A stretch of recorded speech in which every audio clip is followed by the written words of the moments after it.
Ladies and gentlemen, welcome back to another episode of Hardwired Dog Talk. I'm Nathan Beatty, and today I actually want to apologize for missing the last few months. It's been quite the roller coaster ride in my household, and it's been very stressful and very rough last several months. However, I do owe you an apology. We are going to be rebooting this channel back up and kind of re-getting into things, but I need to let you know what happened and why it happened. So, when I first started this channel, I wanted to make a couple videos every week, especially videos of raising and training my border collie puppy, Bungie. Well, since around May or 5 months ago, not one video has been posted. And slightly before that, they were kind of getting a little inconsistent. And I want to tell you why. Okay. Well, in the last 5 months, I've kind of been in and out of the hospital for multiple issues.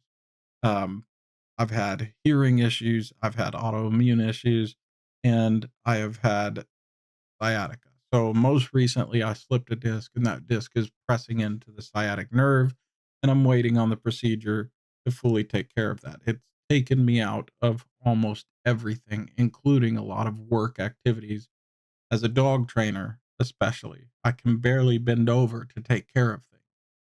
But aside from that, the one that matters most to this channel and the one that matters most to you probably is my puppy, Bungie. Well, Bungie got very, very sick about a week after we posted that last video of a confidence building drill that he had. And since then, he had been sick a few times. And I'm not going to mention what his diagnosis is because it's not relevant to this video. Eventually, I might go over it and everything that we had to do to take care of it.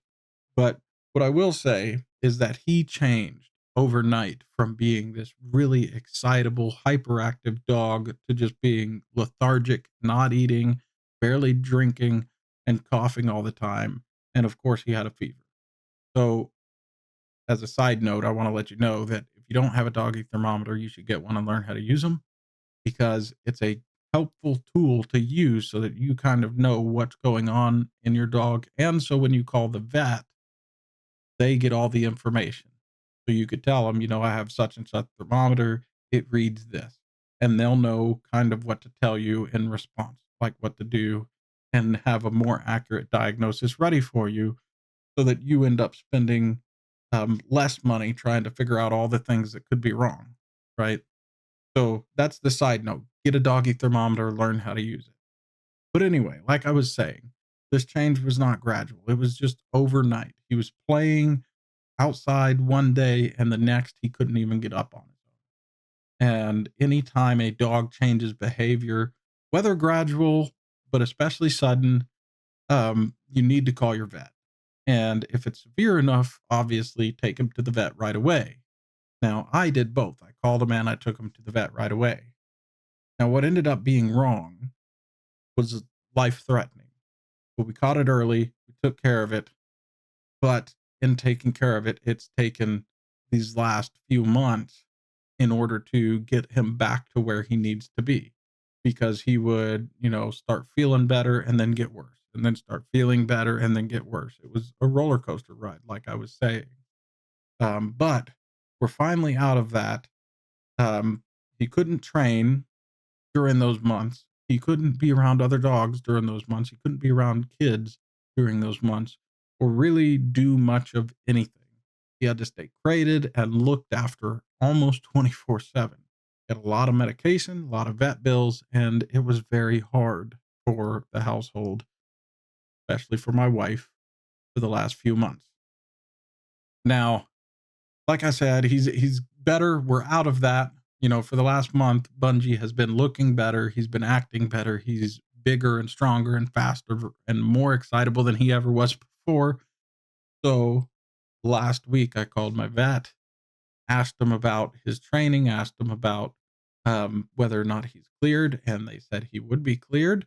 So we're allowed to train him, exercise him, and to do so around other dogs. He can stop being crated so much. So that's really exciting.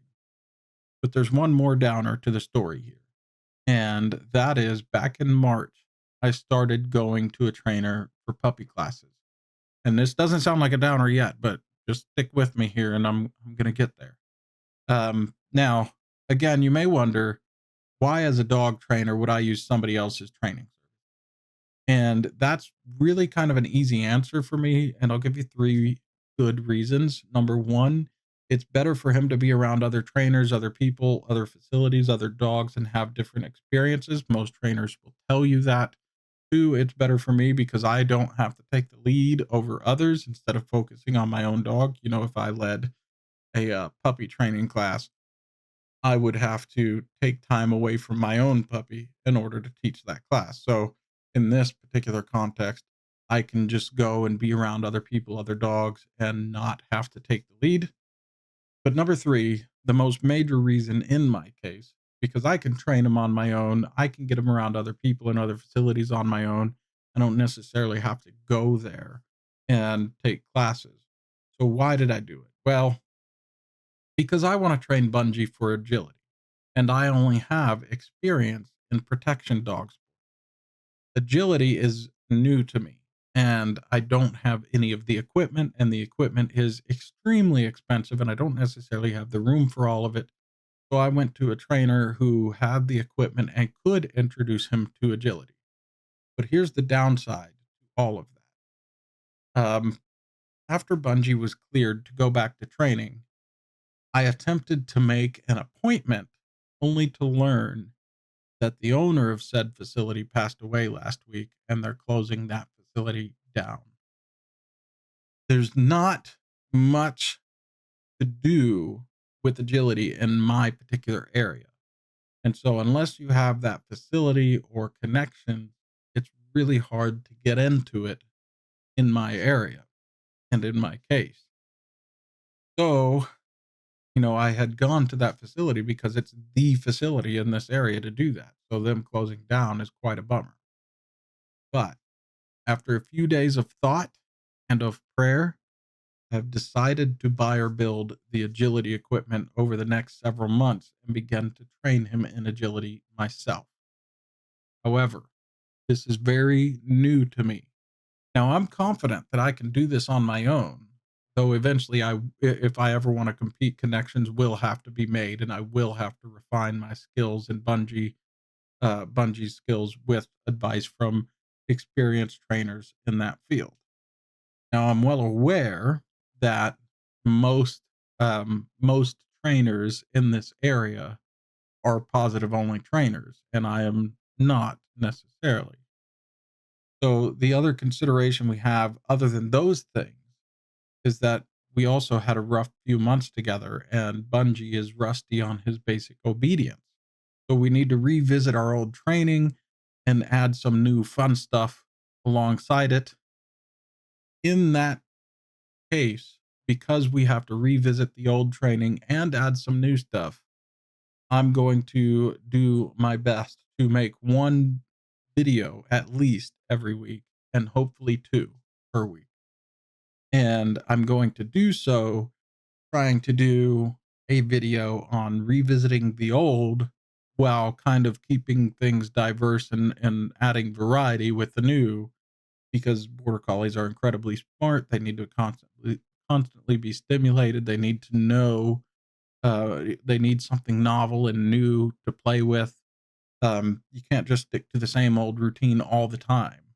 Though routine is important and sticking to the routine is important, and if that's not in place, then you need to get it in place before you add a whole bunch of other stuff.